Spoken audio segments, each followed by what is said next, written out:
So I've been a crafter for quite a long time. I started with crochet because it was easy. And then I decided I wanted to sew, and I taught myself to sew in lockdown. And one of the things that I really enjoy about crafting is that it gives me a space to just reflect on things. It takes quite a long time, so it's good for patience, but just some time to really reflect on what's going on. And I think there's something really wonderful about taking something that's really nothing and creating something with it.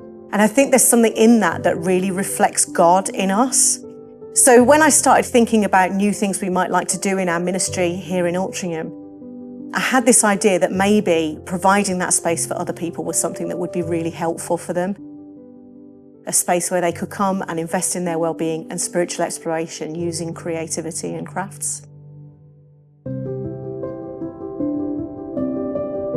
So we started by just trying it out with a few people, chatting with our youth group, teaching them to crochet and starting there really, and finding that conversation flowed really easily in those settings. So the first thing that we invested in was actually 5 sewing machines, and the first group that we used them with was a group of people seeking asylum, and they found that to be an amazing way for those particularly who had maybe clothes that had been donated that needed adjusting. They were able to come and do that, but also a space to do something that felt normal for them, that was out in the community, not in the hotel where they were living. But it was also a great way for us to connect with them. So I didn't really envisage the problem of teaching someone to use a sewing machine who didn't speak English, but we had some great times along the way. And that was something that identified for us, that there was a real need for a group like this in the community. Starting to fulfil the vision really came from how we talked to people who might be part of the team, really communicating with the circuit what we wanted to do here and explaining that this was about being a new place for new people, not just a room that we were putting craft supplies in for groups that already ran and people that already came to church. I was really fortunate to have an amazing key volunteer who worked alongside me and brought other people on board and helped to put the whole thing together as we talked about what groups might look like, what sorts of things we might like to run here, and how we would bring that about, what resources we needed, and all of the complicated stuff around that. So it's very much, I think, fulfilment is to do with people.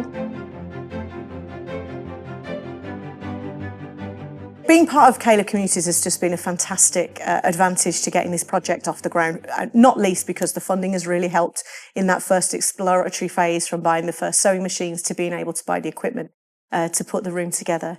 But actually, the coaching that comes with being part of the Caleb community and the training has been absolutely indispensable in me thinking about how this little small idea of crafting with people could become a worshipping community one day. And having that encouragement all along the way when it feels like it's really hard and it's not working is absolutely essential to keep the vision going. One of the challenges here is really communicating the vision well, because when we found that people have seen the room and the space that we've put together, everybody wants to use it, which is great. But to keep focused on this is something that's for new people to connect with church, and learning how to communicate that appropriately has been really tough, and I think we're still learning how to do that.